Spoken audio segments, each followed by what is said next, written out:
561 rekomendasi Meng Jiang. Peringatan sistem, selamat, Anda telah mengalahkan Chimera gagal Polkentin. Peringatan sistem, level Anda telah meningkat +1. Peringatan sistem, pengalaman Anda telah ditetapkan ke 20%. Peringatan sistem, selamat, Anda adalah tim pertama yang mengalahkan Chimera gagal Polkentin. Tim Anda akan menerima tingkat perolehan tertinggi. Peringatan sistem, selamat. Serangkaian peringatan sistem membombardir Izroth dan para anggota binatang suci. Beberapa detik kemudian, efek stun dari Chimera yang gagal akhirnya menghilang dan semua orang bisa bergerak lagi. Namun, pemain dari Secret Beast tetap tidak bergerak seolah-olah mereka masih berada di bawah pengaruh Chimera yang gagal. Mereka tercengang dengan apa yang baru saja mereka saksikan.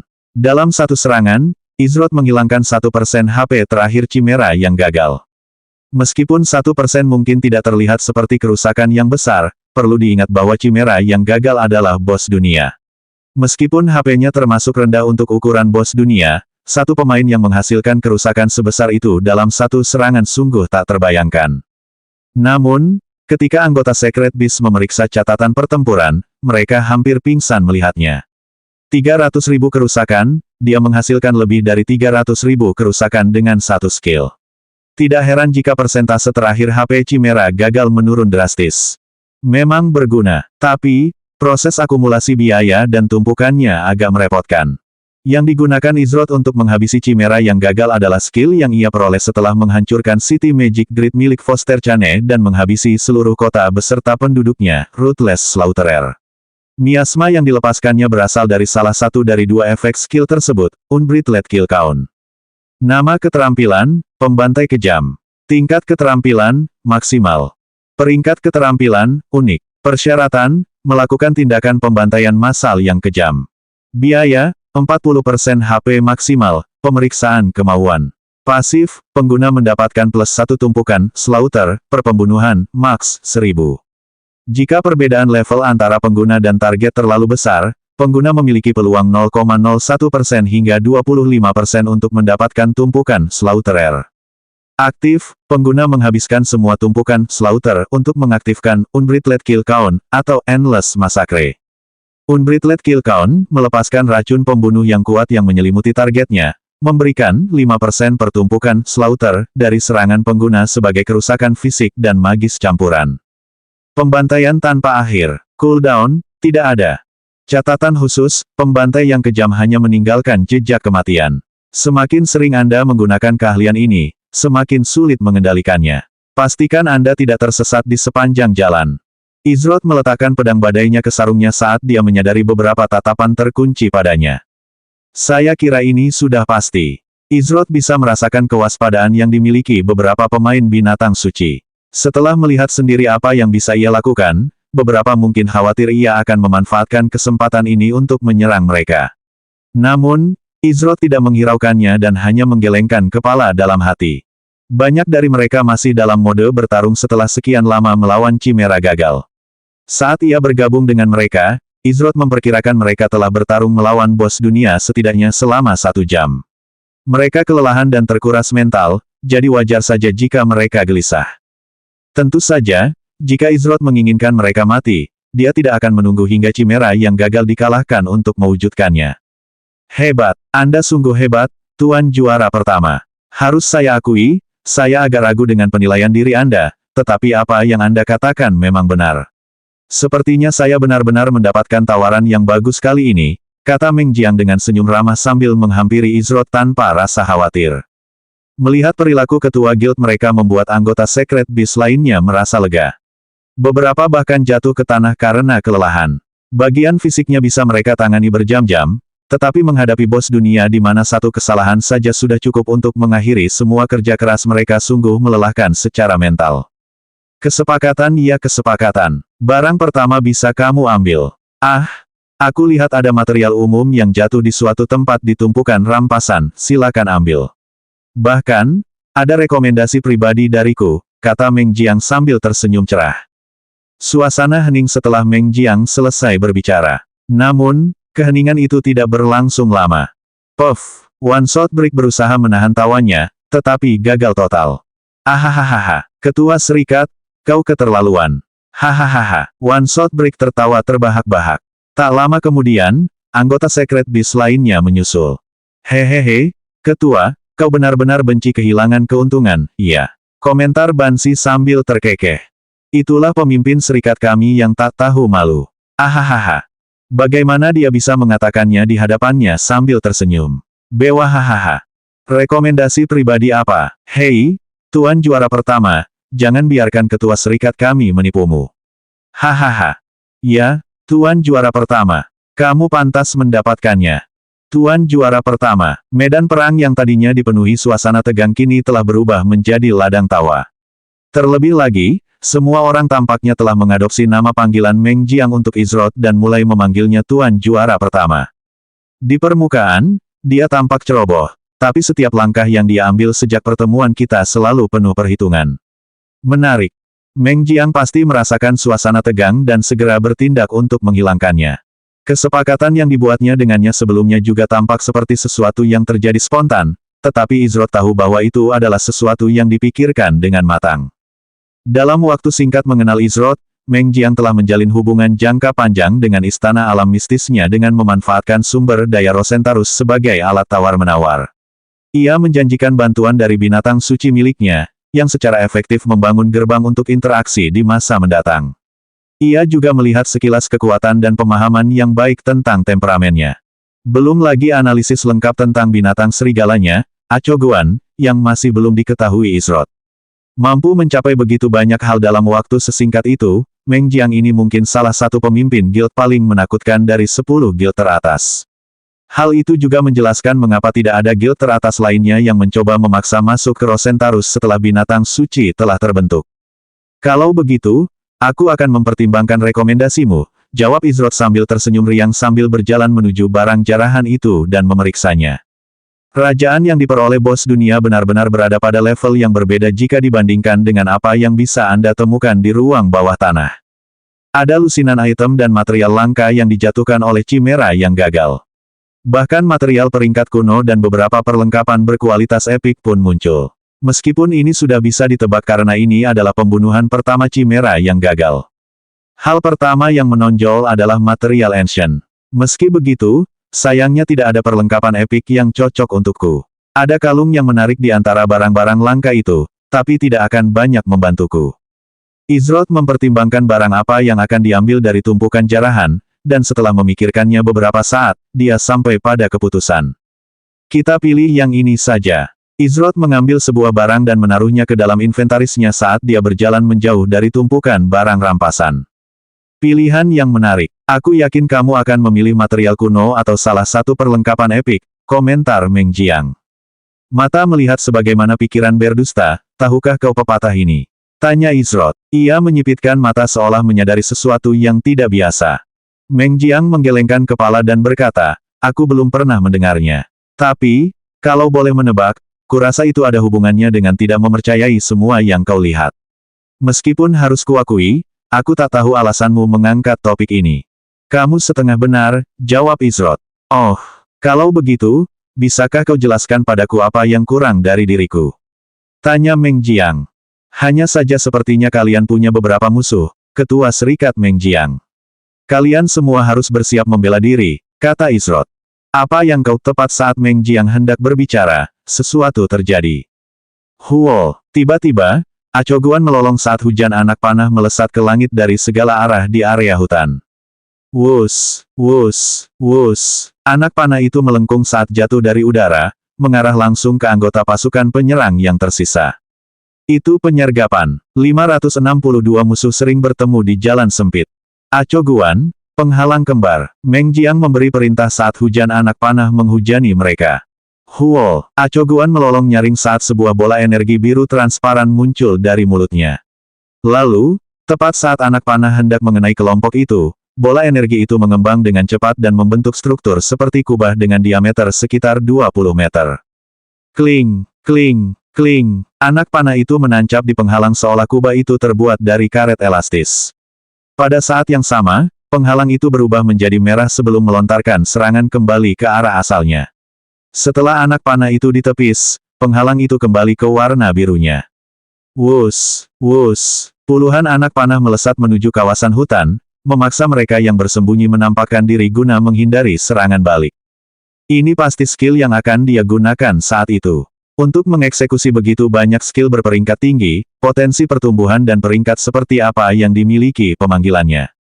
Di akhir pertempuran mereka melawan Chimera yang gagal, tepat sebelum Izroth bergerak untuk menggunakan Ruthless Slaughterer, ia menyadari bahwa Meng Jiang, atau lebih tepatnya, Achoguan, sedang bersiap untuk beraksi.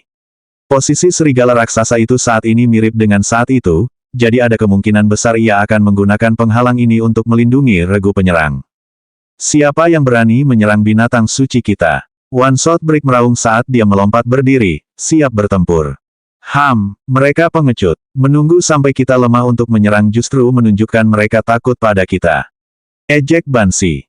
Para anggota binatang suci murka. Semua orang tahu bahwa kerajaan Rosentarus adalah markas utama mereka. Orang bodoh mana yang berani menyerang mereka di wilayah mereka sendiri? Ya ampun, tidak sopan menyerang tanpa peringatan. Sopan santun itu penting. Sayangnya, tampaknya sangat kurang di zaman sekarang ini. Meng Jiang berkata dengan tenang sambil tersenyum manis. Tata krama, baiklah, bagaimana dengan tata krama ini? Serahkan rampasannya dengan tenang, dan kami akan membiarkan kalian semua pergi dari sini dengan selamat. Ini aku yang bertanya dengan sopan, aku tidak akan bersikap baik lain kali. Lagi pula, aku tidak ingin memetik bunga seindah dirimu dari kebunnya, Ketua Serikat Meng Jiang. Sebuah suara halus menggema dari segala penjuru area hutan. Mereka menggunakan jimat berbasis suara untuk menyebarkan suara dan mencegah posisi mereka diketahui. Tak lama kemudian, suara sitar memenuhi hutan. Memberikan rasa tenteram dan harmonis saat nada-nada lembut bergema dari instrumen itu. Kau mengenalku, tapi aku tidak mengenalmu. Tapi, jika kau memang mengenalku, kau seharusnya juga menyadari pengaruh dan jangkauan guildku di Rosentarus. Tindakanmu saat ini, apa kau yakin tidak ingin memikirkannya kembali? Akan kukatakan ini sekarang, tak seorang pun di dunia ini maupun di akhirat dapat mengambil keuntungan dari tanganku, kata Meng Jiang sambil berjalan menuju tumpukan barang rampasan. Desir, Meng Jiang melambaikan tangannya di atas barang jarahan itu dan meletakkan setiap barang terakhir ke dalam inventarisnya untuk disimpan dengan aman. Kalau aku mau pergi dari sini, apa kau pikir kau bisa menghentikanku? Tanya Meng Jiang saat Achoguan melangkah ke arahnya dengan tatapan tajam. Tidak, aku tidak bisa. Jika kau ingin meninggalkan tempat ini, aku ragu banyak pemain di RML bisa mencegah Beast Reader melakukannya. Namun, maukah kau pergi? Tidak. Kurasa kau tidak akan pergi. Lagi pula, kau punya rekan-rekanmu yang perlu dikhawatirkan. Suara itu bergema seiring tempo sitar yang sedikit meningkat. Meng Jiang mempertahankan senyumnya, tetapi ada rasa dingin yang tersembunyi di dalamnya. Persis seperti yang dikatakan suara itu. Begitu dia sampai di Achoguan, hampir tak ada yang bisa mengejarnya. Namun, bagaimana mungkin dia meninggalkan anggota guildnya begitu saja dan melarikan diri ke wilayahnya sendiri? Itu akan menjadi kehilangan muka yang sangat besar bagi para binatang sucinya. Meskipun demikian, Meng Jiang mengerti bahwa melawan begitu banyak pemain dalam kondisi mereka saat ini bukanlah hal yang ideal bagi anggota guildnya. Pemimpin guild, jangan khawatirkan kami dan kaburlah. Kami tidak keberatan kehilangan nyawa. Kami selalu bisa membalas dendam nanti. Komentar One Shot Break. Dia benar, aku tidak keberatan mati di sini. Kita tidak akan menyerah tanpa perlawanan. Geram Banshee. Ya, kami tidak akan membiarkan guild menderita karena kami. Tinggalkan kami dan pergi, teriak salah satu anggota binatang suci. Tidak mau, jawab Meng Jiang lugas, langsung membungkam para pemain dari Secret Beast. Memang benar kehilangan satu nyawa di satu event tidak akan terlalu buruk, tetapi ada taruhan yang lebih besar. Bagaimana mungkin dia membiarkan orang lain menginjak-injak wajah Secret Beast-nya tanpa ampun? Nada ini sulit untuk disadari pada awalnya, tetapi perlahan-lahan ia menumpulkan indera seseorang. Izroth mengaktifkan indera penglihatan energinya untuk menemukan sumber suara tersebut, namun, api tersebut mengungkapkan bahwa suara itu datang dari segala arah. Anda mungkin bisa menyembunyikan suara Anda, tetapi di antara 30 hingga 40 api di hutan, Izroth menemukan satu yang terisolasi dari kelompok lainnya. Api itu menjaga jarak aman dan merupakan satu-satunya api yang tidak menampakkan diri setelah penyergapan awal gagal. Izroth menonaktifkan indera penglihatan energinya saat ia mendekati tepi penghalang Meng Jiang. Karena urusan kita sudah selesai, aku pamit dulu, ujar Izrod. Pada akhirnya, ini bukan pertarungan yang harus ia hadapi. Mereka mengincar binatang suci, dan Izrod tidak tertarik dengan pertengkaran orang lain. Ia mungkin telah membantu mereka mengalahkan Chimera yang gagal, tetapi mereka bukanlah sekutu yang perlu ia perjuangkan. Sebagai guild 10 besar, perlindungan mereka jauh dari tanggung jawab atau kewajibannya. Petik 2 tanda tanya tanda seru petik 2. Para anggota binatang suci terkejut mendengar kata-kata Izrod. Namun, tak satu pun dari mereka menyalahkannya. Mereka kalah jumlah. Bahkan jika pemimpin serikat mereka lolos, yang lainnya pada akhirnya akan binasa. Ia tidak berutang apapun kepada binatang suci mereka. Mengapa ia mempertaruhkan salah satu nyawanya untuk membantu mereka? Ada apa ini? Kau tidak mau tinggal untuk bersenang-senang, Tuan Juara Pertama? Tanya Meng Jiang. Sayangnya, definisi kita tentang kesenangan tidak sama. Menindas yang lemah bukanlah kebiasaanku, jawab Izrod acuh tak acuh. Aku tak bisa membiarkan komentar itu berlalu begitu saja. Lagi pula, kau telah menghancurkan rencana kami. Kau pikir kami akan membiarkanmu begitu saja? Soal kata-katamu, aku ingin tahu berapa lama kau bisa menyanyikan lagu kesombongan seperti itu. Suara itu bergema saat mereka memetik sitar, membuat nada-nada yang tadinya lembut berubah menjadi sesuatu yang beresonansi keras. Awalnya, mereka berencana menyerang ketika Chimera gagal berada di 0,2% HP-nya. Namun, rencana itu gagal karena serangan Izrod yang langsung menurunkan HP-nya menjadi 0% di angka 1%. Apapun keahlian itu, kemungkinan besar itu adalah kartu truf yang disembunyikan oleh binatang suci. Kemungkinannya untuk digunakan lagi secepat itu sangat kecil. Belum lagi, sebagian besar keahlian mereka masih dalam masa pendinginan setelah menghadapi bos dunia, jadi, apa yang perlu ditakutkan? Detik berikutnya, sekelompok pemain bergegas keluar dari hutan dengan kecepatan tinggi. Alunan musik dari sitar seolah meningkatkan kekuatan mereka sekaligus melemahkan kekuatan musuh. Izrod mendesah dalam hati. Ia merasa sudah cukup membuang waktu di sini dan ingin segera mencapai sabuk demilitarisasi. Sayangnya, para penyerang ini ingin memaksanya. Tiba-tiba, Izrod menyipitkan mata saat merasakan kehadiran yang familiar. Kehadiran itu samar, tapi jelas pernah ia temui sebelumnya, dan bukan dalam situasi yang baik. Aku mengerti. Itu dari waktu itu. Izrod ingat di mana dia merasakan kehadiran ini. Pemain yang dikenali Izrod bernama Morning Sky. Dia adalah salah satu dari 4 individu yang tersembunyi dalam bayang-bayang saat Izrod bertemu dengan sindikat Headhunter. Jika dia ada di sini, berarti kelompok pemain ini adalah anggota sindikat Headhunter. Seperti kata pepatah, musuh sering bertemu di jalan sempit. Aku tiba-tiba berubah pikiran, Ketua Guild Meng Jiang. Mungkin definisi kesenangan kita tidak terlalu jauh berbeda, ujar Izrod sambil menghunus pedang badainya. Dia kemudian melanjutkan, saya hanya punya satu permintaan.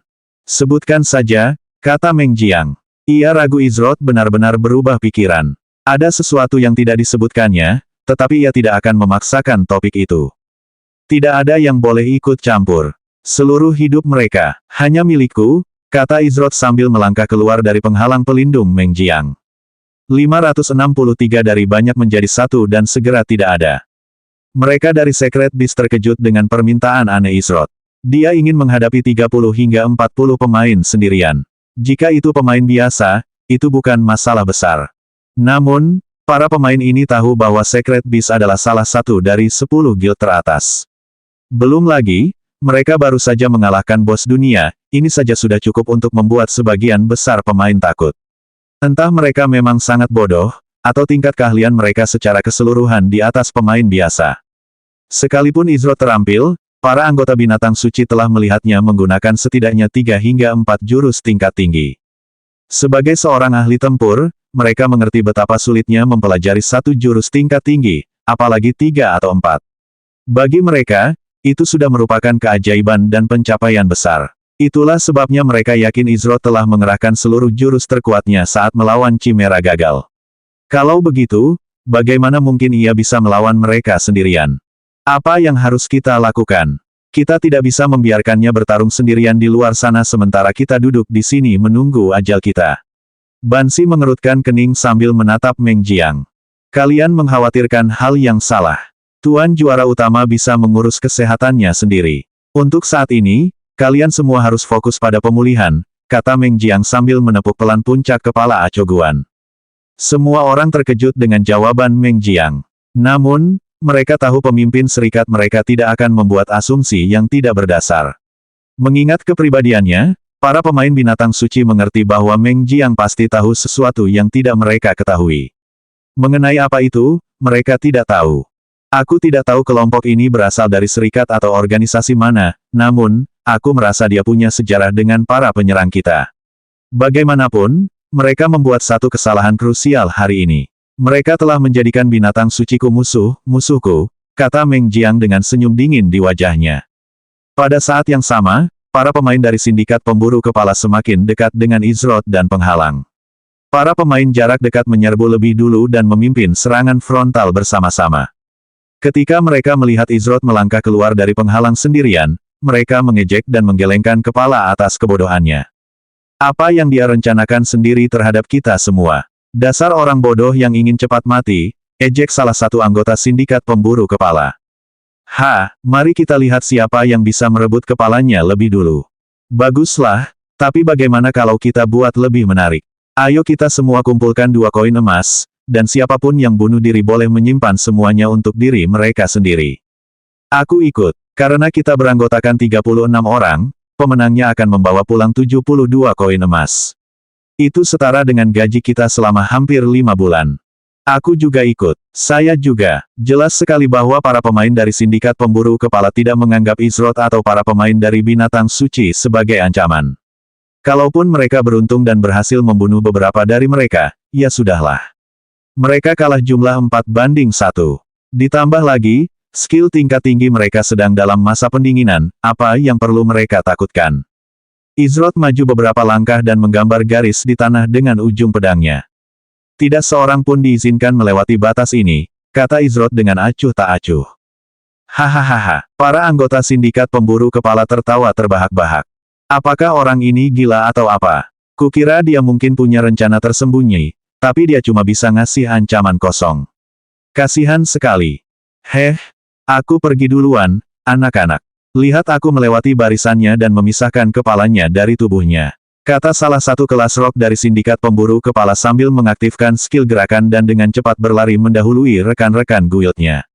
Aku akan membayar 2 koin emas untuk melihatnya. Itu akan meningkatkan kemampuan otaknya. Bewahaha, tambah Morning Sky. Dia tahu Izrod tidak mengenalnya, tapi dia ingat Izrod. Morning Sky tidak lupa bagaimana Izrod membuat marah pemimpin serikat mereka saat rapat.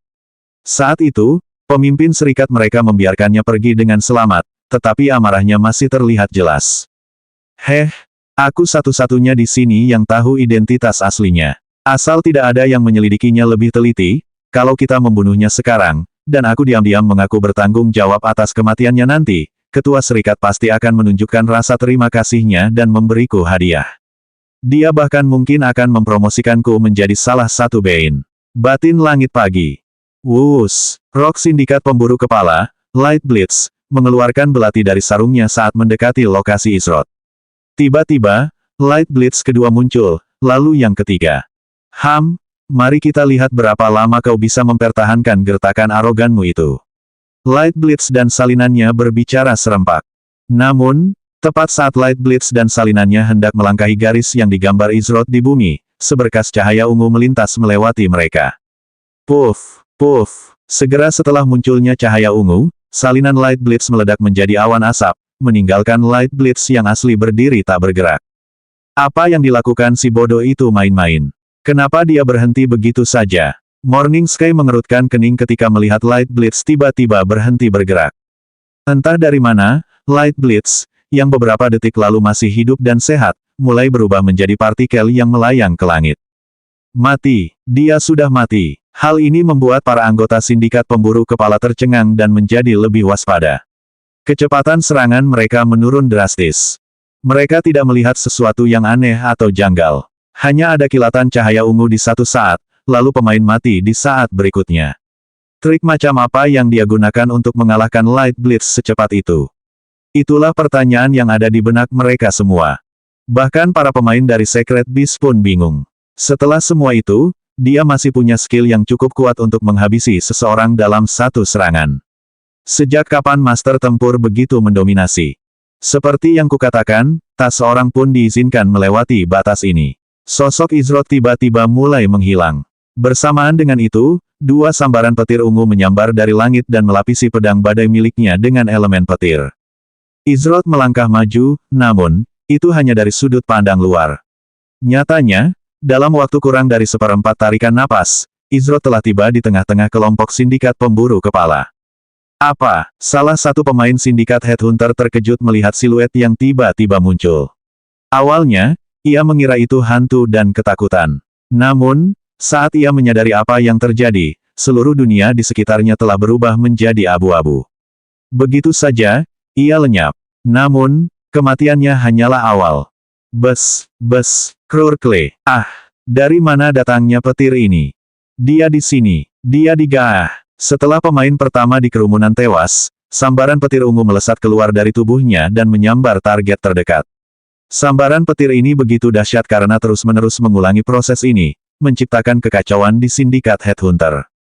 Beberapa pemain bahkan lumpuh setelah tersambar petir dan tak berdaya. Ini tidak akan berhenti. Menjauh dariku. Setiap orang untuk dirinya sendiri. Ini adalah hasil dari panggilan keadaan pertama Dewa Petir Izrod, turunan surgawi. Tak hanya mengubah semua serangan berbasis senjatanya menjadi elemen petir, salah satu efeknya, rantai petir, juga memungkinkan serangan berelemen petir untuk menjangkau musuh terdekat dalam jarak 15 meter. Artinya, selama mereka tetap berada dalam jarak 15 meter satu sama lain, petir akan menimbulkan kerusakan dan memantul tanpa batas, dan inilah yang sebenarnya terjadi. Dalam sekejap mata, 36 pemain telah berkurang menjadi 10 pemain. Namun, hal ini pun tidak berlangsung lama. Beberapa penyihir jarak jauh dan pemain tipe pemanah tidak dapat bertahan dari serangan pedang Baneful pertama Izrod, Destruction, yang membuat cooldown skill tersebut kembali aktif setelah mereka mati. Dikombinasikan dengan Flickering Steps dan Enhanced Instantaneous Movement miliknya, setiap ayunan pedangnya selalu disertai dengan kematian. Morning Sky, tentu saja, tak luput dari hasil ini. Malahan, ia dan rencananya yang berumur pendek adalah salah satu yang pertama kali tumbang di tangan Izrod. Dalam waktu kurang dari 10 detik, sindikat Headhunter telah berkurang dari banyak pemain menjadi hanya satu, dan segera tidak akan ada lagi. Tiba-tiba, suara sitar berhenti, yang mendorong Izrod untuk mengaktifkan indera penglihatan energinya. Oh, mencoba melarikan diri. 564 burung kenari bernyanyi, catatan terbuka. Sementara itu, seseorang dengan sitar kuno yang melayang di hadapannya berlari menembus hutan Rosentarus. Orang ini bernama Open Notes, dan dia adalah salah satu dari 12 kutukan sindikat pemburu kepala, sang virtuoso. 12 Banes adalah ciptaan terbaru dari sindikat pemburu kepala, dan status mereka hanya di bawah pemimpin serikat, Vault. Sebagian besar 12 Banes direkrut secara pribadi oleh Vault, didorong oleh kekuatan dan keuntungan yang menyertai gelar mereka. Dalam hal status, mereka mirip dengan Kapten Blue Oasis atau 5 Jenderal Besar Crosshaven. Namun, karena mereka muncul belum lama ini, hanya sedikit atau bahkan tidak ada yang diketahui tentang 12 Banes. Perubahan peristiwa tak terduga telah terjadi. Mengecewakan memang, tapi akan ada kesempatan lain untuk memainkan lagu yang memikat setelah kita berkumpul kembali dan mengumpulkan beberapa bala bantuan, kata Open Notes dalam hati sambil mundur. Namun sayang, sungguh disayangkan aku tidak dapat memetik bunga liar itu dari kebunnya. Wuss, Open Notes merasakan hembusan angin melewatinya. Beberapa saat kemudian, ia melihat seseorang berdiri beberapa meter di depannya. Hal ini membuatnya segera mengubah arah dan berlari ke arah yang berbeda. Dia menjentikkan pergelangan tangannya saat alunan musik yang kacau bergema dari sitarnya dan menciptakan gelombang suara yang merusak yang menyebar keluar seperti kipas ke arah orang yang muncul. Ledakan. Gelombang suara itu menghantam bumi dengan keras dan menimbulkan awan debu dalam prosesnya. Itu seharusnya menahan mereka untuk wuss.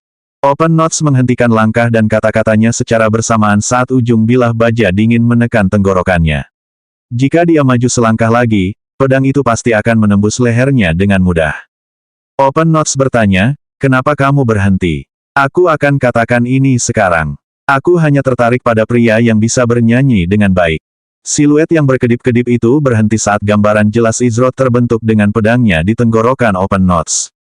Ketika dia bertemu pandang dengan Izrod dan tidak mendapat respons langsung, Open Notes menelan ludah dengan gugup.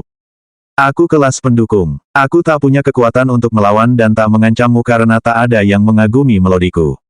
Kau tak akan memukul perempuan tak berdaya, kan? Kata Open Notes malu-malu. Itu terserah padamu dan apakah kau terbukti berguna atau tidak, kata Izrod acuh tak acuh. Hanya ada satu alasan mengapa Izrod tidak langsung melenyapkan Open Notes setelah berhasil menyusulnya. Jika seseorang seperti Morning Sky, yang bersama Vault hari itu dalam rapat penting seperti itu, mematuhi perintahnya, maka posisinya di sindikat Headhunter pasti relatif tinggi. Jika sindikat Headhunter adalah guild seperti Crosshaven atau Sleeping Gardenia, maka rencana Izrod pasti akan gagal 9 dari 10 kali. Namun, ada satu sifat yang dimiliki semua anggota sindikat Headhunter, mereka lebih mementingkan diri sendiri daripada apapun.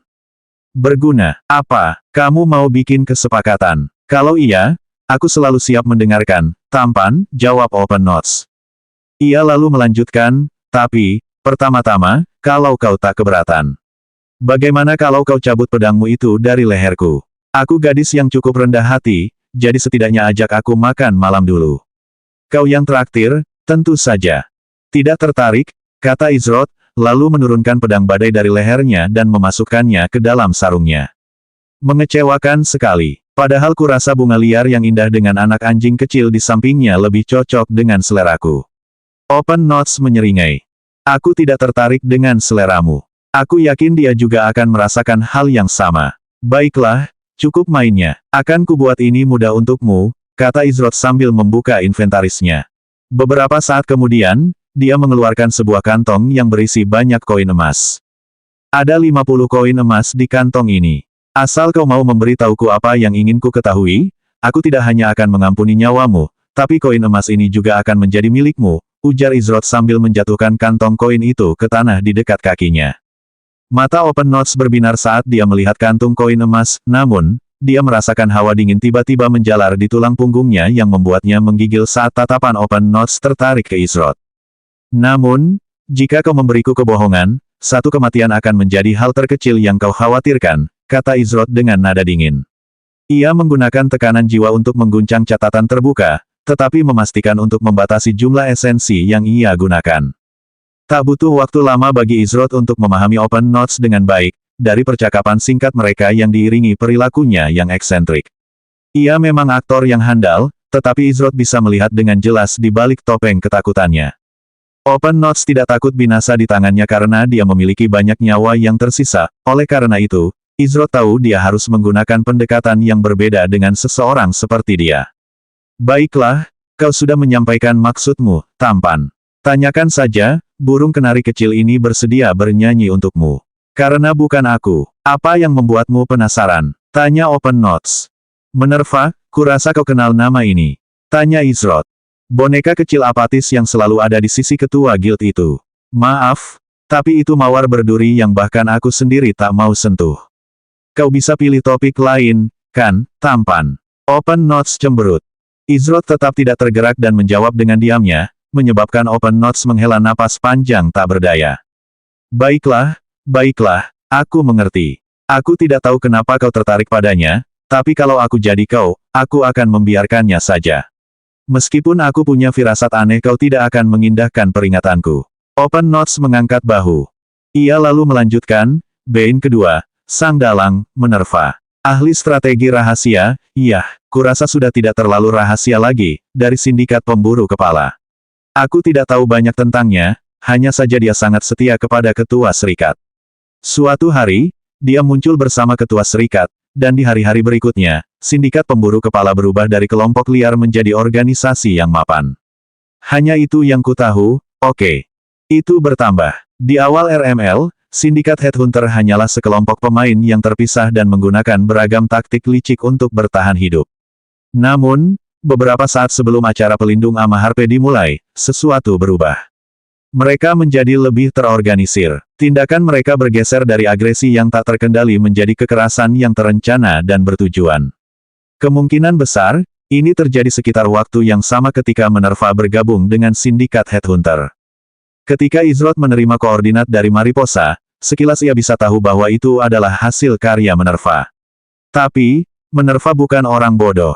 Pasti ada alasan mengapa ia bersedia bekerja untuk seseorang seperti Vault, meskipun karakternya memang aneh. Hal itu membuat Izrod teringat kembali pertemuan terakhirnya dengan Minerva setelah pembicaraannya dengan Vault, dan sindikat Headhunter pun berakhir dengan tiba-tiba. Kilas balik, di masa depan, aku sarankan kau untuk berhati-hati. Hari ini, kau pasti telah membuat sindikat pemburu kepala menjadi musuh. Jalanmu ke depan tidak akan mudah, Izrod. Minerva, apakah kamu tidak takut dicap pengkhianat di guildmu? Izrod, aku bukan anggota sindikat pemburu kepala, hanya orang yang lewat. Lagi pula, jika percakapan ini terus berlanjut, bukankah niatmu akan terungkap?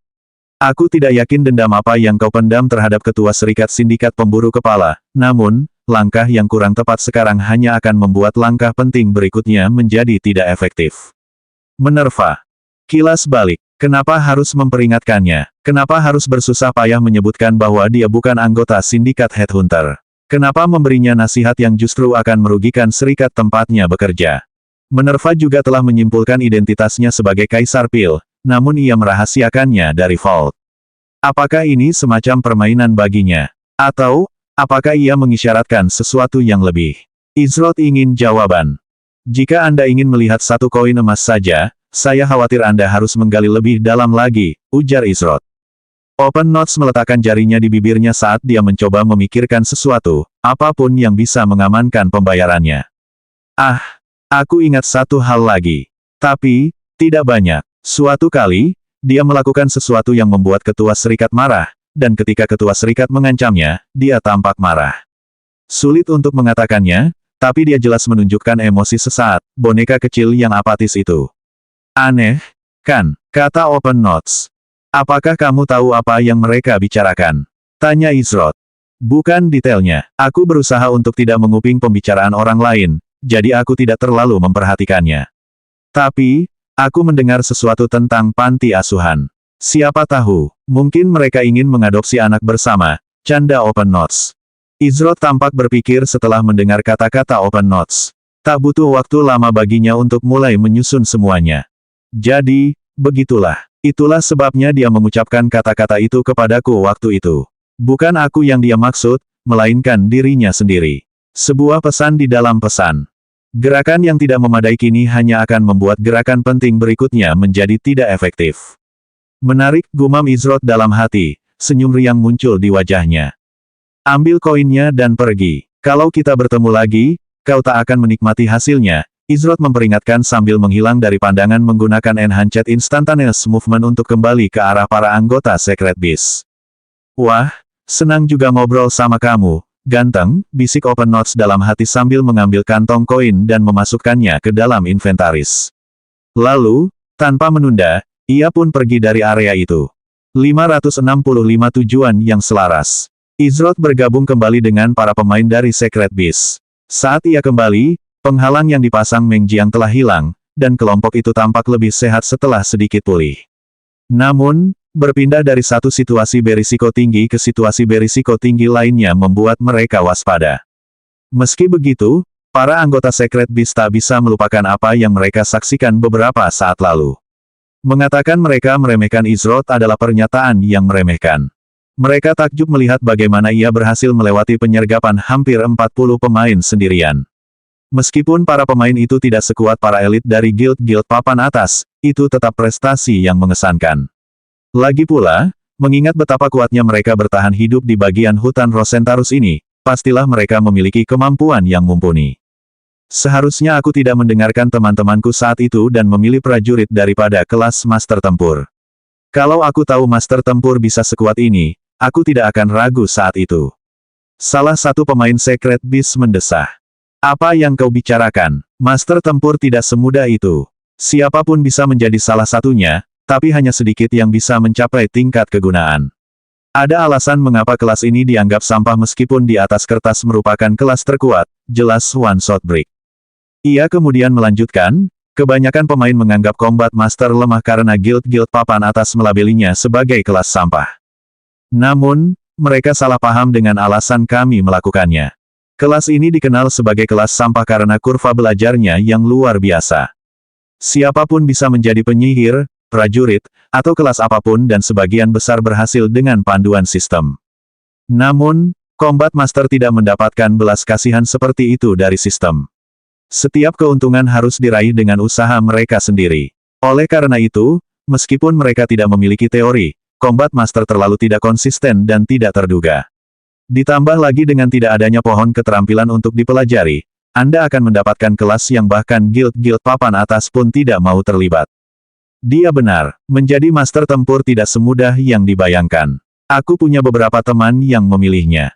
Kebanyakan dari mereka gagal mempelajari satu skill pun, tapi beberapa berhasil.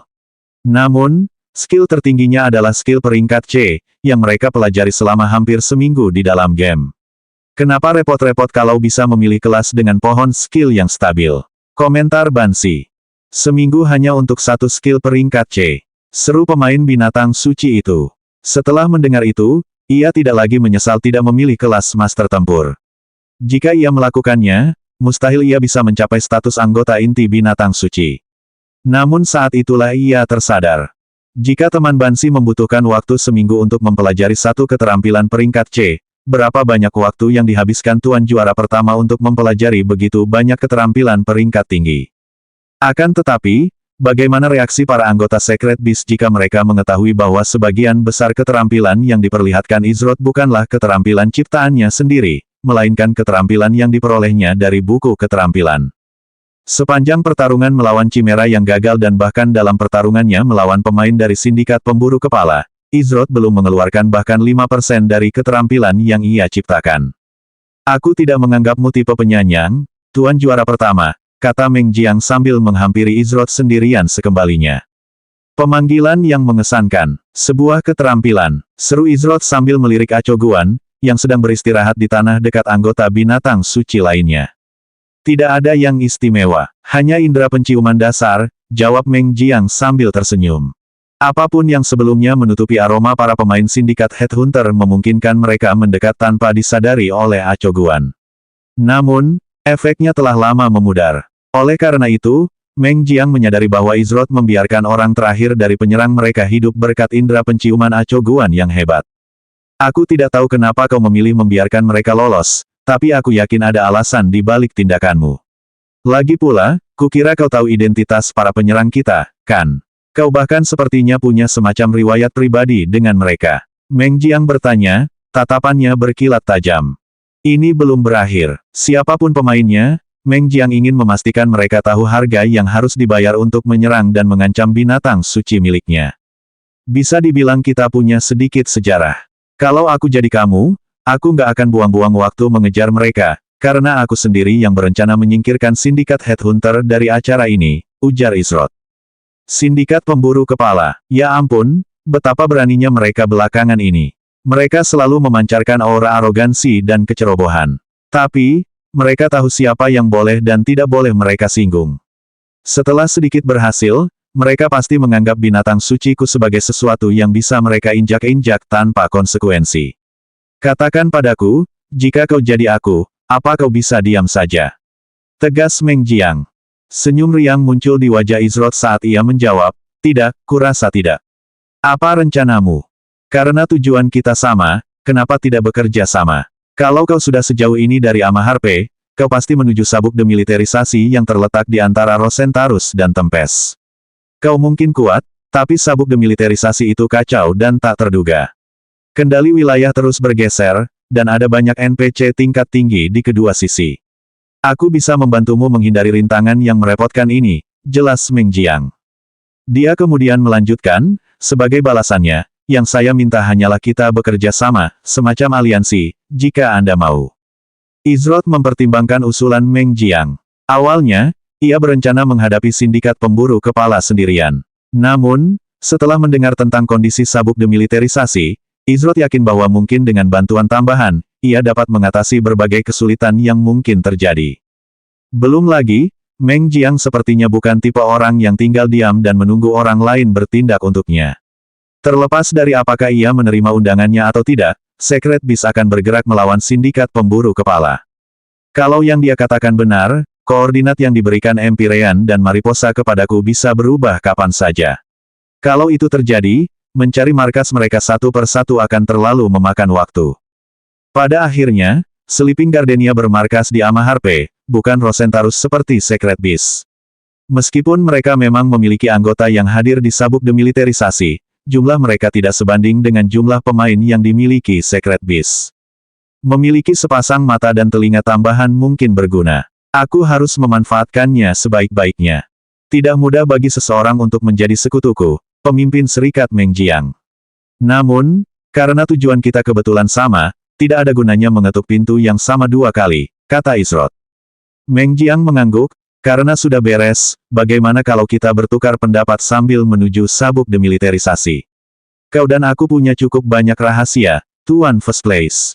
Setelah mencapai kesepakatan, Meng Jiang memberitahu Secret Beast tentang keputusannya melalui panggilan suara yang dihadiri oleh para anggota berpangkat tertinggi. Beberapa orang khawatir mengenai waktu pengambilan keputusan Meng Jiang, namun, setelah mendengar mengenai arogansi yang ditunjukkan oleh sindikat Headhunter, mereka mudah terpengaruh. Kita bergerak, perintah Meng Jiang saat para pemain dari binatang suci memimpin menuju sabuk demilitarisasi. Sementara itu, Meng Jiang menjaga jarak aman di antara kelompoknya saat Izroth menemaninya. Apa yang akan kita bahas ini sangat sensitif, oleh karena itu, saya sudah memberi perintah agar tidak ada yang mengganggu kita. Dengan begitu, kita berdua bisa merasa tenang, ujar Meng Jiang. Oh. Apa yang sesensitif itu sampai-sampai ketua serikat Meng Jiang tidak mempercayakan informasi itu kepada anggota serikatnya sendiri? Tanya Izroth. Bukannya aku tidak percaya pada mereka. Hanya saja, aku yakin kau tidak ingin mereka mendengar percakapan kita, koreksi Meng Jiang. Ia kemudian melanjutkan, seorang master tempur yang memiliki 30 plus keahlian, 5 di antaranya berada di peringkat S atau lebih tinggi, dan tidak ada yang di bawah peringkat C. Bahkan, keahlian di peringkat C adalah yang paling sedikit di antara persenjataanmu. Bayangkan betapa terkejutnya aku. Izroth menyipitkan matanya dan, pada awalnya, tetap diam mendengar kata-kata Meng Jiang. Perasaan diawasi sejak tadi. Jadi, itu dia. Kau harus tahu bahwa aku tidak suka orang lain mengintip rahasiaku, pemimpin serikat Meng Jiang, kata Izroth dingin. Kalau begitu, untuk mempererat kepercayaan aliansi kita, bagaimana kalau aku membocorkan beberapa rahasiaku sendiri, Tuan Juara Pertama?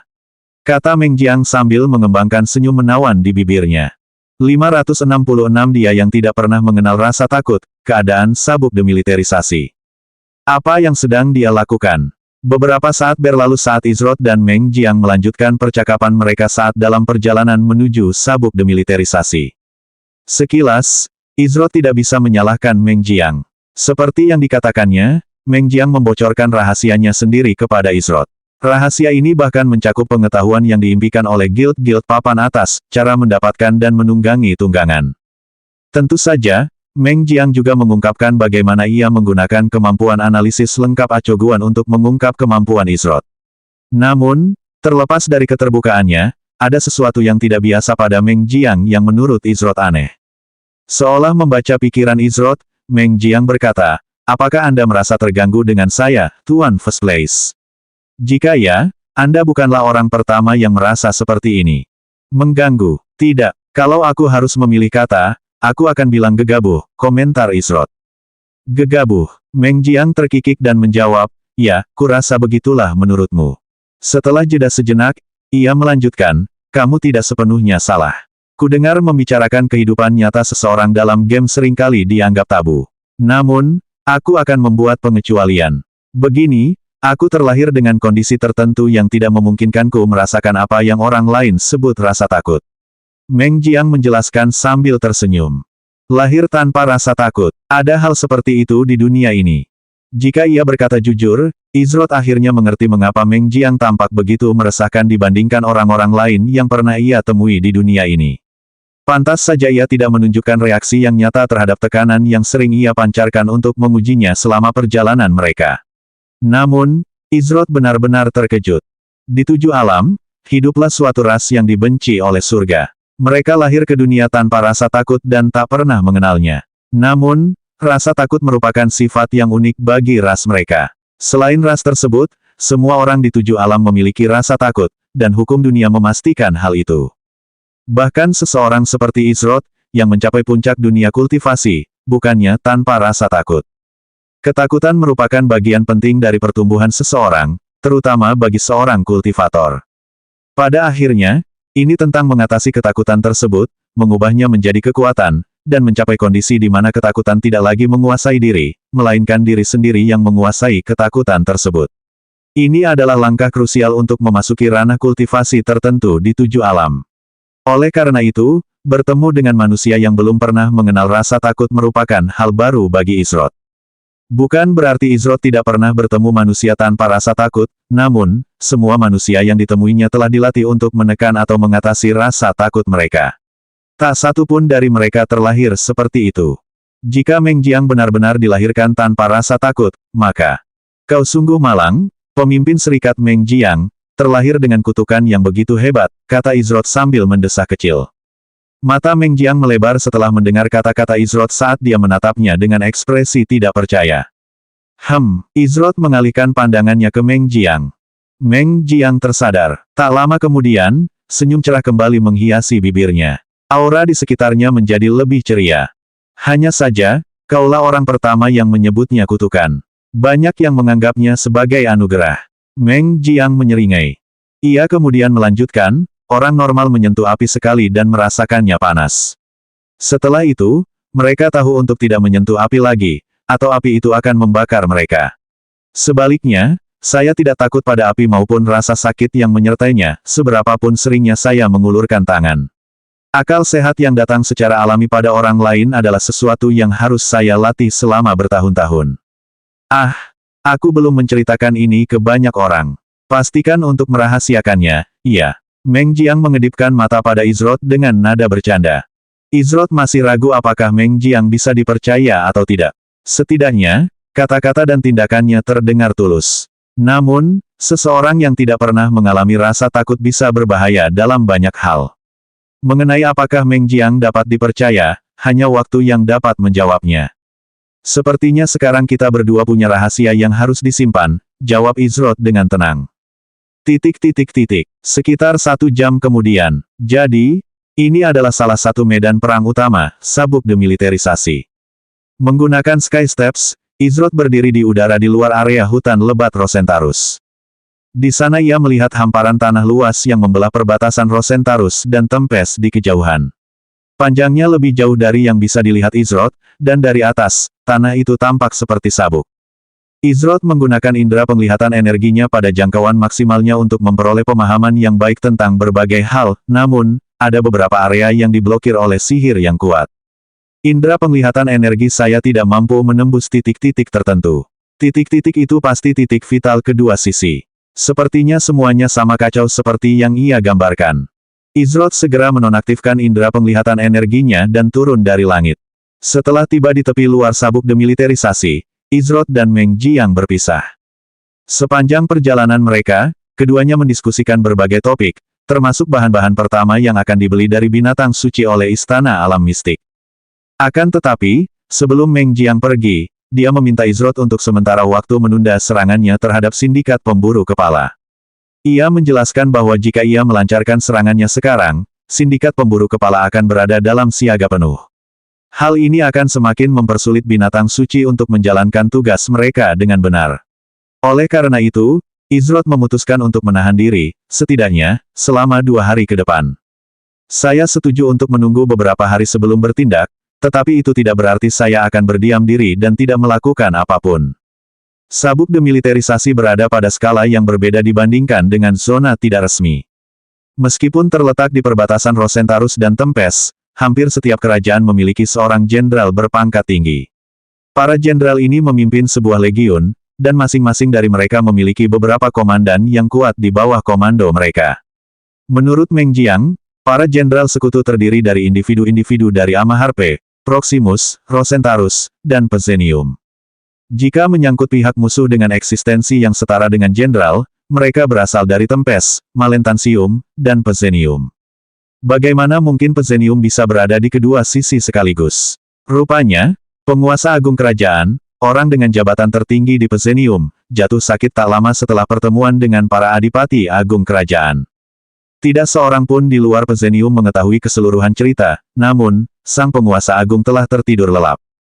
Tanpa pemimpin yang dapat memilih pihak resmi dalam perang, hanya dalam beberapa hari, kerajaan Pezenium mengalami pertikaian internal hebat yang dipimpin oleh berbagai adipati agung dalam perebutan kekuasaan. Pada akhirnya, mereka yang berasal dari kerajaan Pezenium bertindak sebagai tentara bayaran, menghunus pedang mereka atas nama penawar tertinggi. Tentu saja, semua ini hanyalah informasi bekas yang diperoleh Izrod dari Meng Jiang, yang kemudian memperolehnya dari beberapa anggota serikatnya di grup intelijen perang. Namun, buktinya konsisten dan terlalu rumit untuk dianggap sebagai kebohongan.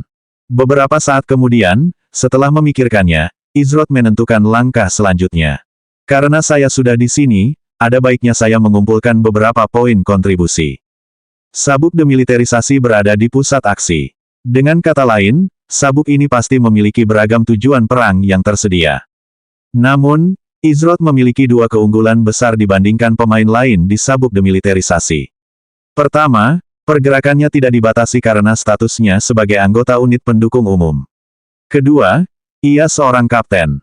Mayoritas pemain masih berjuang untuk naik pangkat dari prajurit menjadi pemimpin regu. Ini berarti tujuan perang yang bisa mereka terima terbatas. Di sisi lain, Izrod secara praktis memiliki monopoli atas setiap tujuan perang yang mengharuskan pangkat letnan atau kapten untuk diterima. Dia berencana untuk memanfaatkan ini sepenuhnya. Siapa tahu, aku bahkan mungkin bertemu beberapa pemain dari sindikat Headhunter di sepanjang jalan. Tentu saja, secara tidak sengaja. Dengan pemikiran itu, Izrod mengembara ke sabuk demilitarisasi, tanpa menyadari pada saat itu bahwa kehadirannya di sana akan segera melahirkan julukan yang menimbulkan ketakutan bagi musuh-musuhnya di sabuk demilitarisasi. 567 garis depan. Keesokan harinya, di suatu tempat di garis depan sabuk demilitarisasi. Serang, seorang pria berotot besar berbalut bekas luka dan berbaju zirah merah keemasan memberi komando sambil duduk di punggung seekor kuda perang yang gagah. Sekilas, orang bisa tahu bahwa pria ini telah melewati pertempuran yang tak terhitung jumlahnya, dan gelarnya sebagai Komandan Brigade Perang Amaharpe menegaskan hal itu. Nama NPC, Brigade Perang Komandan Unit Kelima dari Legiun Pertama Dogma, Langka. Tingkat NPC. Komandan Dogma mengarahkan tombak merah di tangannya ke depan saat barisan depan memimpin serangan ke arah pasukan musuh. Sejauh ini, Brigade Perang memegang kendali di medan perang.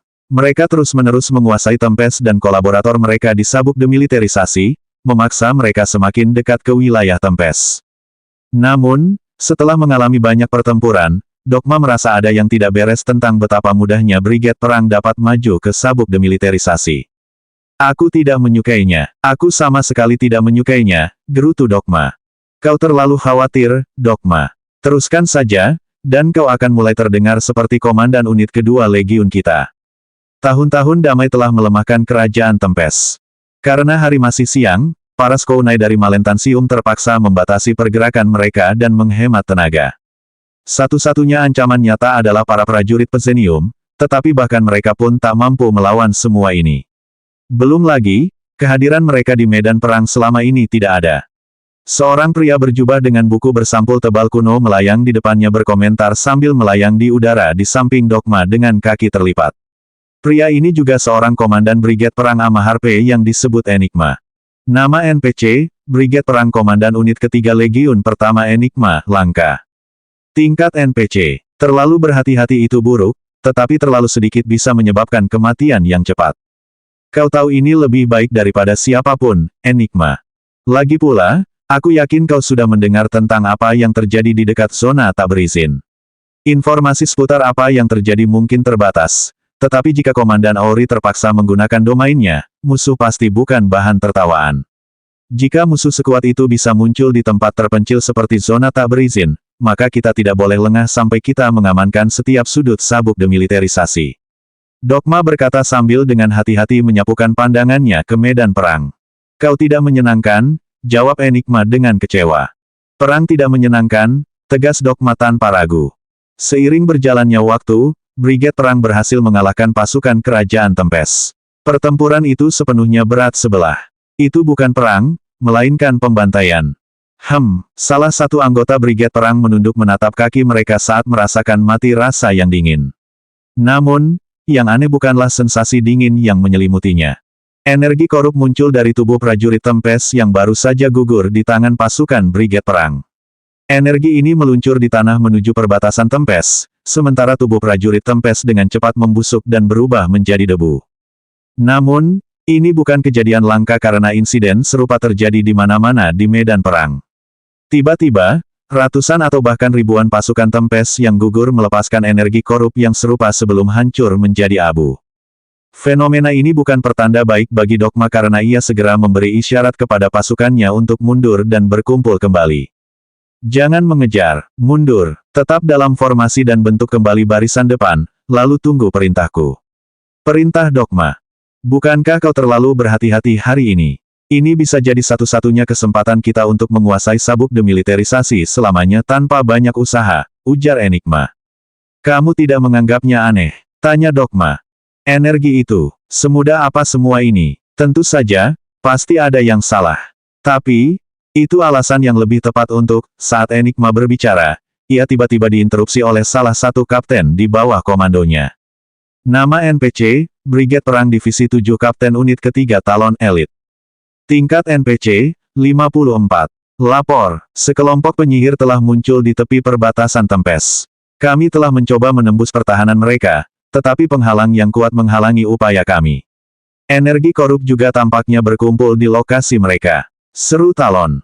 Setiap kali sekelompok penyihir berkumpul dan mulai melantunkan mantra, biasanya tidak ada hasil yang baik. Aku akan memeriksanya, kata Dogma sambil memacu kuda perangnya maju dan berlari ke perbatasan Tempest. Enigma melihat bahwa Talon belum kembali ke posnya dan memperhatikan ekspresi ragu-ragu sang kapten. Apakah ada hal lain yang ingin Anda laporkan, Kapten? Tanya Enigma. Komandan, Pak, saya mungkin salah, tapi, saya rasa kita bukan lawan Tempest. Malahan, berdasarkan pengalaman langsung, saya rasa kita bukan lawan prajurit apapun. Talon berkomentar sambil mengerutkan kening. Jelaskan, tanya Enigma. Kalau saya harus memberi contoh, rasanya seperti sekelompok besar orang diberi senjata dan baju sirah dasar, lalu dilempar ke medan perang tanpa pelatihan sebelumnya. Pak, setelah semua pertempuran yang saya lalui, setiap tulang di tubuh saya memberitahu saya bahwa ada yang salah. Orang-orang ini, saya tidak tahu apa atau siapa mereka, tetapi mereka bukan tentara. Rasanya seperti melawan boneka tanpa pikiran yang menunggu untuk dibantai, jelas Talon sambil berusaha menyembunyikan rasa tidak nyamannya. Energi yang rusak, boneka tanpa pikiran, penyihir. Tidak mungkin. Sebelum Enigma, buku bersampul tebal kuno itu terbuka dan aura ungu muncul di sekitar salah satu prajurit Tempest yang gugur dan belum membusuk. Dengan lambaian tangannya, helm prajurit itu terlepas, dan yang terlihat adalah tanda hitam berupa ular bersayap yang melahap ekornya sendiri di dahi prajurit itu.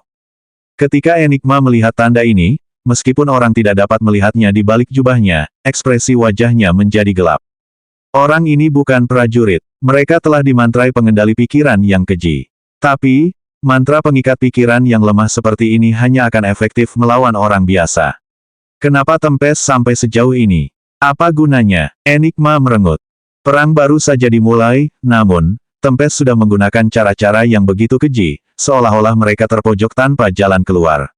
Enigma tidak mengerti apa yang membuat mereka begitu kejam hingga rela mengorbankan nyawa lebih dari 1000 orang biasa. Tunggu, orang-orang biasa, 1000 tangan yang tak berlumuran darah telah tumbang oleh pedang, orang-orang gila itu menggunakan mantra gerbang pengorbanan darah. Enigma akhirnya berhasil menyatukan semuanya.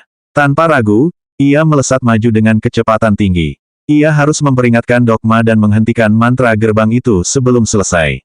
Jika mereka menciptakan gerbang 1000 tangan tak berdarah, apapun atau siapapun yang mereka coba bawa ke sini adalah.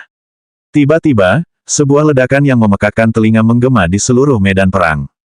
Gelombang kejut yang dihasilkan oleh ledakan ini menyebar hingga puluhan kilometer ke segala arah dan dapat dirasakan hingga melewati tepi sabuk demilitarisasi.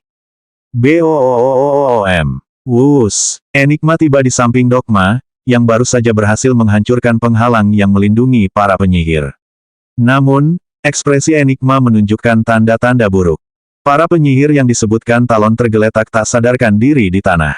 Namun, ada genangan merah tua berisi cairan kental yang tak wajar di bawah tubuh mereka.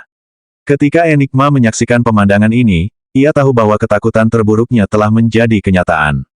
Tidak, aku terlambat, seru Enigma. Enigma, kenapa kau datang ke sini? Aku sudah mengendalikan semuanya. Tiba-tiba, Tangan merah gelap besar dengan cakar tajam di ujung jarinya menutupi seluruh kepala Dogma. Memef. Otot Dogma menegang saat dia meraih tangan itu dan berjuang melepaskan diri. Lepaskan dia. Enigma melantunkan beberapa patah kata saat 10 rudal sihir ungu mematikan melesat di udara dan menghantam pergelangan tangan makhluk tak dikenal itu. Namun, yang membuat Enigma bingung, serangannya tidak berpengaruh. Ah, bau kematian yang menyengat dan darah manusia fana. Kalau tidak salah, waktu di dunia kita mengalir 10 kali lebih cepat daripada di alam fana. Sudah berapa lama? 300 tahun. 1000 tahun. Aku lupa hitungannya. Sebuah suara berat dan dingin terdengar saat sesosok tubuh muncul dari genangan merah tua, tingginya mencapai 4 meter. Cairan itu jatuh dari tubuhnya dan menampakkan makhluk dengan kulit merah tua, mata merah tajam, dan gigi-gigi tajam yang memenuhi setiap baris mulutnya. Nama, Unshackled Komandan Ekilore, bos acara epik. Tingkat, HP, 100%. Aku akan membuka jalan bagi pembebasanmu yang tak terelakkan, Tuan Skirius, ujar Komandan Ekilore dengan senyum jahat di wajahnya, dan sorot matanya menunjukkan hasrat haus darah yang tak terkendali. 568 bagian pedang dan perisai, seperempat. Sekitar 15 menit sebelumnya. Seharusnya disinilah tempatnya. Apakah mereka belum datang? Saat ini, Izroth sedang menunggu di koordinat dekat sebuah bukit kecil untuk bertemu dengan seseorang yang secara tak terduga telah menghubunginya beberapa jam yang lalu. Izroth telah menghabiskan hari terakhirnya, atau lebih tepatnya 3 hari dalam permainan, menerima dan menyelesaikan berbagai tujuan perang. Selama proses tersebut, ia memperoleh hampir 300 poin kontribusi. Hal ini sebagian besar berkat keunggulan pangkat kaptennya dan kemampuannya untuk menerima tujuan perang yang lebih tinggi imbalannya. Izroth tidak menyadari betapa beruntungnya ia dengan metode-metode sebelumnya dalam mengumpulkan poin kontribusi. Sayangnya, menghancurkan jaringan sihir sebuah kota dan memusnahkan seluruh penduduknya bukanlah sesuatu yang bisa dilakukan begitu saja. Izroth melirik ke sisi kirinya saat dia mendengar suara langkah kaki mendekati posisinya. Kau datang lebih awal. Kalau aku tahu kau sudah di sini, aku tak akan membuang waktu mampir ke pos terdepan dulu. Sebuah suara yang familiar terdengar. Saya baru saja tiba. Waktumu sangat tepat, jawab Izroth. Dia kemudian melanjutkan, saya harus mengatakan pesan Anda tidak terduga, Kapten Niflheim. Niflheim menggelengkan kepalanya dan berkata, sekarang, namanya Niflheim. Kalau dilihat dari peringkat acara, kurasa gelar resmiku adalah pemimpin regu 10 orang, Niflheim. Terlalu panjang kalau kau tanya aku. Beberapa jam yang lalu, Niflheim tiba-tiba menghubungi Izroth dengan sebuah permintaan, yang akhirnya diterima Izroth. Saat mengirim pesan, Niflheim tidak bisa melepaskan diri dari tanggung jawabnya sebagai pemimpin regu yang beranggotakan 10 orang. Namun, setelah 2 jam, ia akhirnya bisa bergerak bebas, setidaknya untuk beberapa jam. Sejujurnya, aku terkejut kau menerima permintaanku yang tiba-tiba. Terakhir kali kita bertemu langsung, kita tidak berpisah dalam keadaan yang diinginkan, ujar Niflheim. Kau punya utang, dan utang itu sudah kau lunasi, Niflheim, jawab Izroth dengan nada riang. Izroth tidak menyalahkan Niflheim atas keputusan Blue Oasis saat penyerbuan Istana Laut Besar. Pada akhirnya, keputusan ada di tangan pemimpin Guild Blue Oasis, Asgard, dan terlepas dari sandiwara itu, ia telah memperjelas pilihannya. Lagi pula, tugas yang kamu sebutkan terdengar cukup menarik. Aku penasaran kenapa kamu memilihku untuk berbagi tugas itu, ujar Izroth.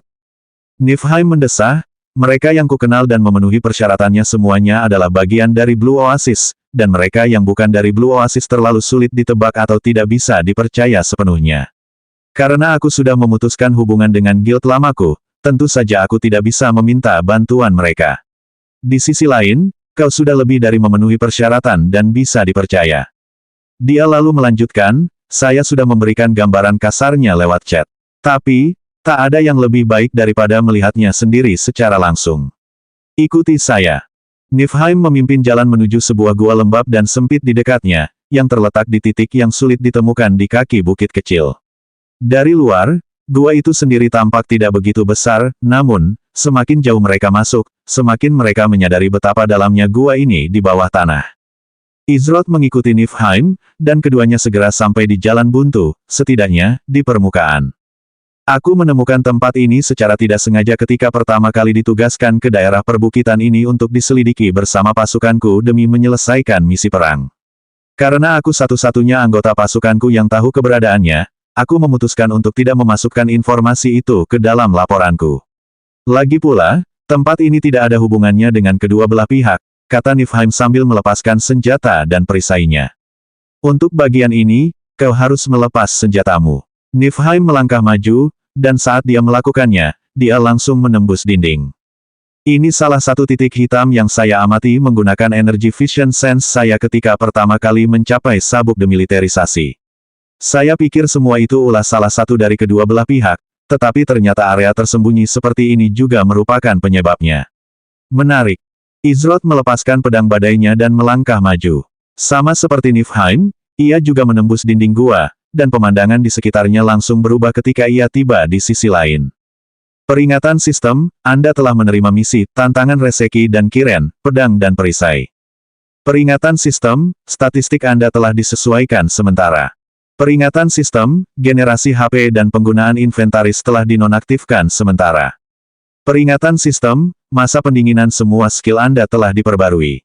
Peringatan sistem, keterampilan tertentu telah dinonaktifkan sementara. Sesaat setelah memasuki ruangan, Izroth menerima beberapa peringatan dari sistem mengenai sebuah misi beserta beberapa batasan pada statistik dan keahliannya. Tentu saja, Niflheim sudah menjelaskan hal ini kepadanya saat mereka mengobrol. Nama, Izroth, HP point hit 3/3 disesuaikan. Energi, 500 disesuaikan. MP, 10.000 disesuaikan. Serangan, 1 disesuaikan. Pertahanan, 0 disesuaikan. Kelincahan, 1000 disesuaikan. Sihir, 1 disesuaikan. Penyesuaian yang aneh. Mana dan energiku meningkat, tetapi yang lainnya menurun drastis. Sebagian besar skill non-pedangku berwarna abu-abu dan tidak bisa digunakan. Namun, masalah terbesarnya adalah jumlah HP dan pertahanan yang diberikan agak mengkhawatirkan. Izroth menyapukan pandangannya ke seluruh ruangan dan memeriksa setiap sudut lingkungan barunya. Tidak seorang pun akan menduga bahwa struktur seperti itu diam-diam tersembunyi di bawah bukit kecil di sabuk demilitarisasi. Ruangan itu berbentuk oval raksasa dengan dinding beton putih yang membentang hampir 50 meter ke atas dan berdiameter 15 meter. Seluruh lantai ditutupi ubin abu-abu, dan di kejauhan, sebuah pedang baja biasa dan perisai logam polos melayang beberapa sentimeter dari tanah di tengah ruangan. Saat dia berjalan menuju tengah ruangan, Izroth dengan cepat membaca entry baru di catatan pencariannya. Nama misi, tantangan Reseki dan Kiren, pedang dan perisai. Tingkat yang direkomendasikan, tidak ada. Ukuran pesta yang direkomendasikan, 2. Peringkat misi, unik. Persyaratan quest. Harus memiliki tepat 2 anggota partai untuk berpartisipasi. 1 anggota kelompok hanya boleh menghunus pedang. 1 anggota parti hanya boleh menghunus perisai. Tujuan quest, dia yang memegang pedang hanya bisa menyerang, tidak pernah bertahan. Dia yang memegang perisai hanya bisa bertahan, tidak pernah menyerang. Serang dan bertahanlah selama mungkin. Semakin lama Anda bertahan dan semakin tinggi skor Anda, semakin baik hadiah yang akan Anda terima setelah menyelesaikannya. Harus bertahan minimal 10 menit, atau quest ini akan dianggap gagal otomatis. Batas waktu, tidak ada. 0/1 bertahan hidup selama mungkin. Hadiah. X1 persenjataan sempurna Reseki, hanya pengguna pedang. X1 Kiren's Perfect Guardna, hanya pengguna perisai. Tanda hubung tanda tanya tanda tanya tanda tanya. Ditentukan berdasarkan skor yang dicapai. 1. Kegagalan. Tantangan Reseki dan Kiren hancur dan tidak dapat dicoba lagi oleh siapapun. Catatan khusus, misi ini otomatis diberikan kepada maksimal 2 pemain setelah masuk. Semua persyaratan harus dipenuhi agar pemain dapat memulai misi. Permainan bertahan hidup di mana skor memengaruhi hadiah. Izroth tiba di tengah ruangan, tempat Niflheim sudah berdiri di depan perisai logam. Sedangkan Izroth, tentu saja, berdiri di depan pedang baja. Akan kukatakan sekarang, aku tidak tahu apa yang akan terjadi. Namun, begitu kita mengambil pedang dan perisai ini, tak ada pilihan selain kita bergantung satu sama lain untuk bertahan hidup, ujar Niflheim sambil mengambil perisai logam itu. Hidup seringkali penuh dengan hal-hal tak terduga. Kita hanya bisa beradaptasi atau binasa. Izroth menggenggam gagang pedang baja itu. Keren. 4 lorong terbuka di bagian utara, selatan, timur, dan barat ruangan. Peringatan sistem, tantangan Reseki dan Kiren, pedang dan perisai telah dimulai. Penghitung waktu dimulai. Peringatan sistem, tingkat kesulitan tantangan telah ditetapkan ke X1. Kelak, kelak, kelak, sesuatu akan datang, Niflheim memperingatkan. Suara kayu berderak terdengar dari sisi lain lorong. Beberapa saat kemudian, 4 boneka kayu mirip manusia muncul, satu dari setiap lorong yang baru dibuka. Boneka kayu di sebelah utara memegang lempung mor, sebelah selatan memegang belati, sebelah timur memegang pedang, dan sebelah barat memegang pedang baja standar. Selamat datang, para penantang pedang dan perisai. Namaku Reseki. Sebuah suara terdengar. Jika kau telah menemukan tempat ini dan mendengar suaraku, maka aku dan saudaraku Kiren telah meninggalkan dunia ini. Sebelum kami menjelajahi negeri bahaya, kami memutuskan untuk meninggalkan sebagian diri kami jika kami tak pernah kembali. Tapi, kami tak akan menyerahkan warisan kami kepada sembarang orang yang menemukan tempat ini. Suara Reseki terdengar. 569 bagian pedang dan perisai, 2/4. Apakah ada yang meninggalkan rekaman? Tanya Niflheim sambil terus memperhatikan boneka-boneka kayu latihan itu. Mereka tidak bergerak lagi sejak keluar dari lorong. Sebaliknya, boneka-boneka kayu itu berdiri tak bergerak seolah menunggu perintah. Rekaman sederhana sepertinya bukan hal yang mustahil. Tempat ini berisi susunan formasi sihir yang rumit dan belum pernah kulihat sebelumnya. Ada elemen mekanis yang seharusnya tidak ada selain sihir di ruangan ini, tetapi ternyata ada. Boneka-boneka kayu itu tampaknya beroperasi dengan prinsip yang sama. Siapapun saudara-saudara ini semasa hidup, identitas mereka tidaklah sederhana jika mereka bisa menciptakan tempat seperti ini begitu saja, jawab Izrod. Kau bisa tahu semua itu hanya dengan melihat sekeliling. Keahlian seperti itu pasti sering berguna, kata Niflheim. Tapi, ia tahu itu lebih dari sekadar keahlian yang diandalkan Izrod. Untuk mengetahui apa yang dilakukannya, seseorang perlu memiliki pengetahuan tentang subjeknya. Niflheim yakin bahwa, tanpa keraguan, Izrod telah melakukan penelitiannya di suatu tempat. Sedangkan Izrod lebih penasaran dengan negeri berbahaya yang dibicarakan Reseki. Jika saudara-saudara itu tewas di negeri berbahaya, pastilah tempat itu penuh dengan ancaman yang kuat. Tentu saja, tempat seperti itu mungkin sudah lama lenyap, mengingat Izrod tidak tahu sudah berapa lama ruangan ini berada di sana. Jika ruangan ini disatukan begitu saja, kedua bersaudara itu pastilah tokoh legendaris, atau setidaknya hampir menjadi legenda. Boneka kayu itu berfungsi seperti benda ajaib, tetapi ada perbedaan baru di antara mereka yang cukup untuk memisahkan mereka ke dalam kategori masing-masing. Juga, sumber kekuatan di dadanya. Di dalam dada boneka kayu itu, yang dilapisi lapisan pelindung tipis, terdapat sebuah benda yang langsung dikenali Izrod, sebuah inti sihir. Tapi, itu bukan inti sihir biasa. Jumlah energi sihir yang dilepaskannya setara dengan inti sihir tingkat lanjut yang diperoleh Izrod dari bulan darah. Benda-benda ini ditenagai oleh inti sihir tingkat lanjut. Jika memungkinkan, aku ingin membawa satu kembali utuh ke istana alam mistis. Jika diberi waktu, aku yakin mereka berdua akan mendapatkan sesuatu yang berguna dari mempelajarinya. Izrod merasa bahwa bidang penelitian ini sebaiknya diserahkan kepada Valentine dan Gu Chao. Meskipun Gu Chao terkadang tidak tahu malu, dalam hal menjadi pandai besi dan barang-barang yang menarik baginya, ia berubah menjadi orang yang sama sekali berbeda. Jika menyangkut Valentine, ketertarikannya pada jenis sihir yang tidak umum atau hilang ini tidak perlu dibicarakan. Mereka yang ingin mendapatkan warisan kami harus terlebih dahulu melewati tantangan kami. Meskipun kami, saudara-saudara, tidak terlalu tidak masuk akal. Karena kalian telah menemukan tempat ini, itu artinya kedatangan kalian ke sini sudah ditakdirkan. Karena itulah kami akan memberi kalian kesempatan. 10 menit. Jika kalian berdua dapat bertahan selama 10 menit, kalian masing-masing akan menerima satu barang milik kami, saudara-saudara. Kalian juga akan diizinkan meninggalkan ruangan ini dan kehilangan sisa tantangan sambil tetap mempertahankan hadiah kalian. Tentu saja, ini juga berarti warisan sejati kita akan hilang selamanya. Tapi, lebih baik hilang selamanya oleh waktu daripada di tangan orang-orang yang tidak layak. Suara Reseki terdengar. Namun, jika kalian berdua memutuskan untuk tetap tinggal dan melanjutkan, kalian berhak melanjutkan tantangan ini dan mendapatkan warisan sejati yang kita tinggalkan di ruangan ini. Pikirkan baik-baik sebelum memutuskan. Karena begitu kalian membuat keputusan, tidak ada jalan untuk kembali. Suara Reseki menghilang saat beberapa kata terakhirnya bergema di seluruh ruangan. Pada saat yang sama, mata boneka kayu itu berbinar saat fokus mereka beralih ke Izrod saja. Yah, kau sudah dengar. Apa yang ingin kau lakukan? Haruskah kita kembali dan menyerah karena terlalu berbahaya? Tanya Niflheim sambil menyeringai sambil mengambil posisi bertahan. Aku yakin kau sudah tahu jawabanku, jawab Izrod saat boneka-boneka kayu itu mulai menyerbu ke arahnya, yang tercepat di antara mereka adalah yang membawa belati. Izrod mengangkat pedang bajanya dan mengambil posisi pedang yang sederhana.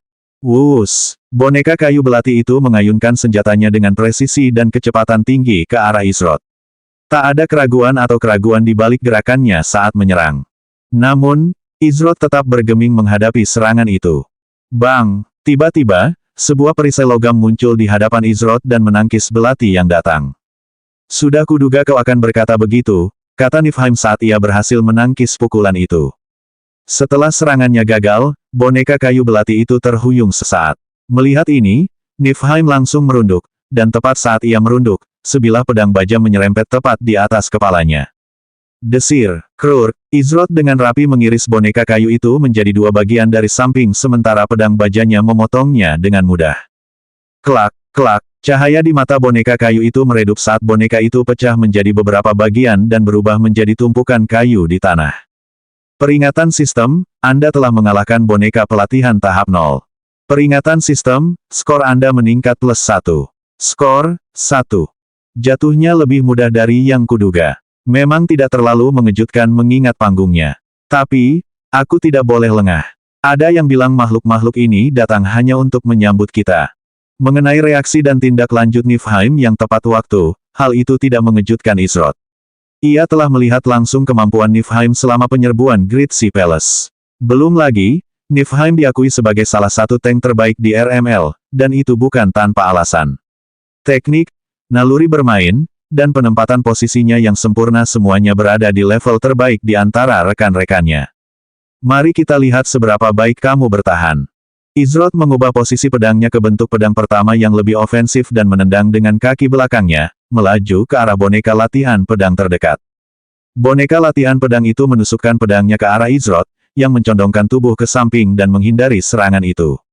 Bersamaan dengan itu, Izrod mengayunkan pedang bajanya ke atas dan menebas boneka latihan pedang itu dalam satu tebasan. Kelak, kelak, suas. Tiba-tiba, boneka latihan pedang baja tiba di belakang Izrod dan dengan ganas mengayunkan senjatanya ke punggungnya dengan kekuatan yang dahsyat.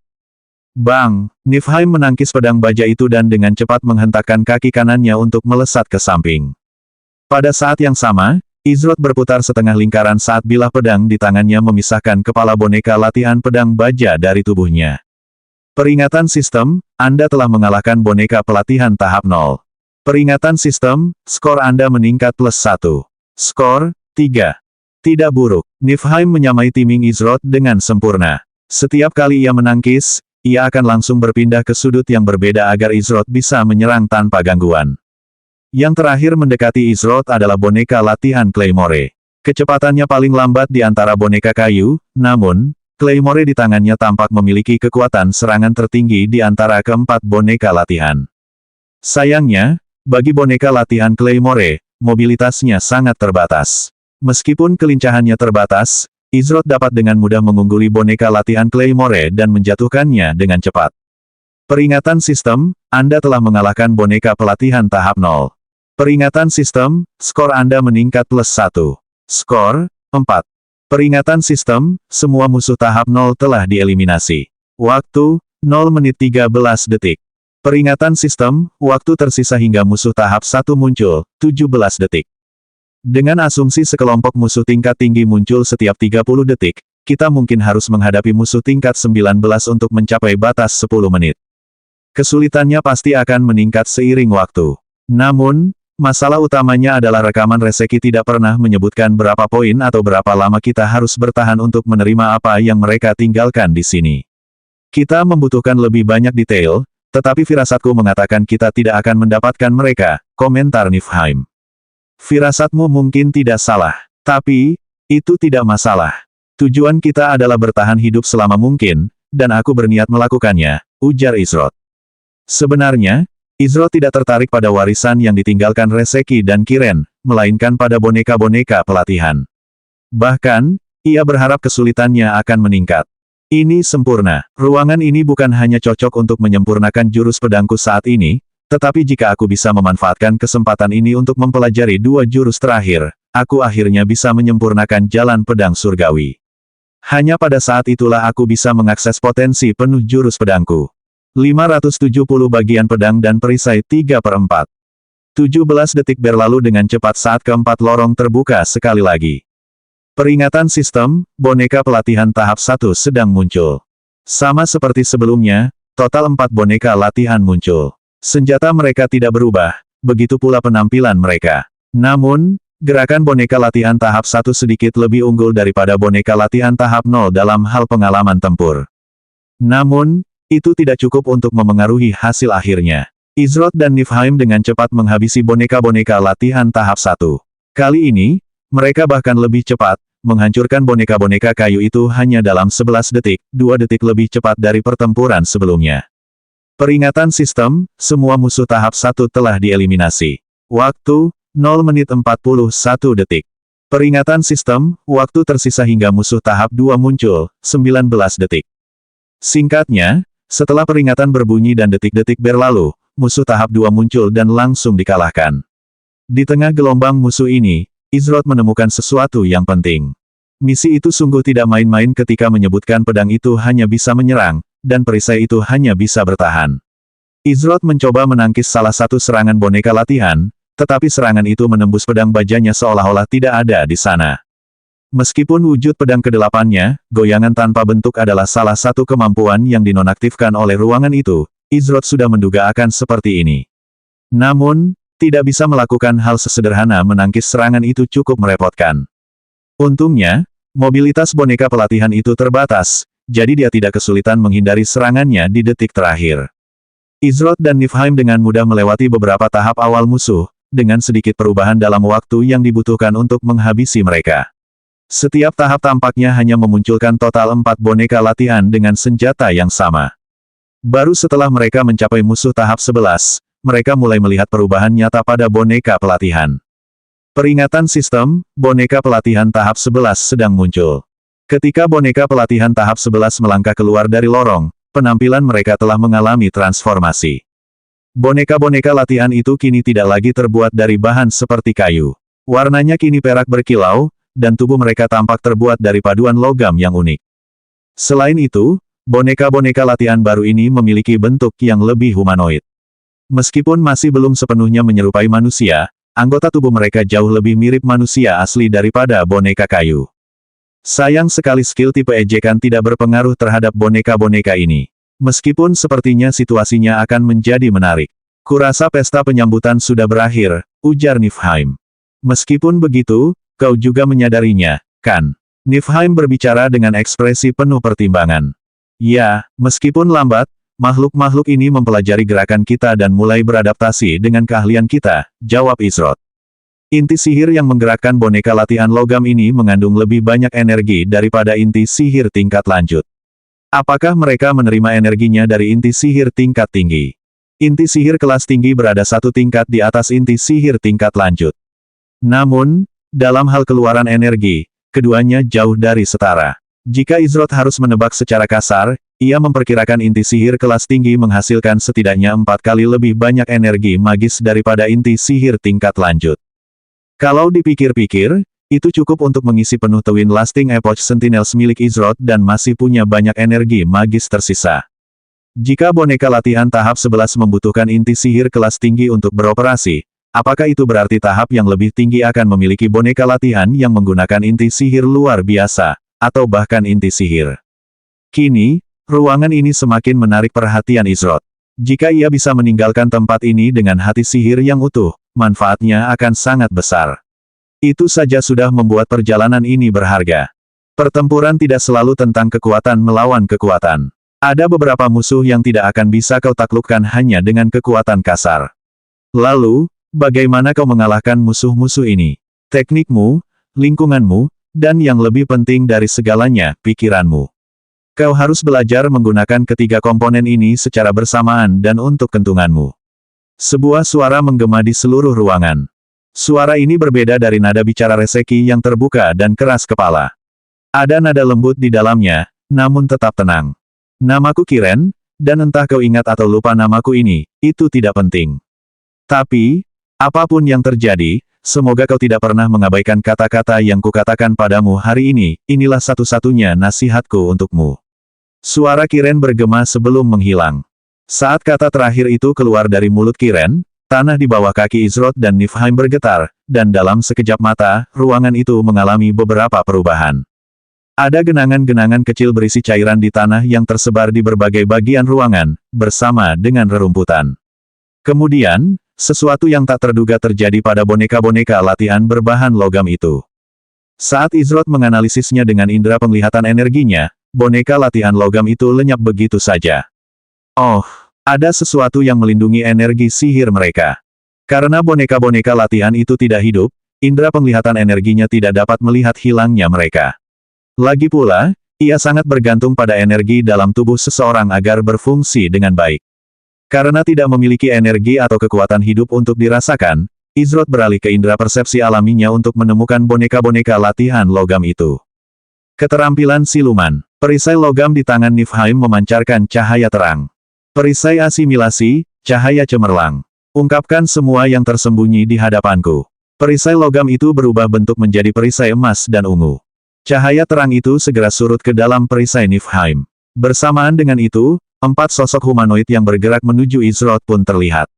Boneka-boneka latihan logam itu memang menggunakan kemampuan siluman dan secara teknis masih tak terlihat. Namun, perisai asimilasi Niflheim, Radiant Illumination menciptakan garis luar di sekitar target tak terlihat dalam jangkauannya.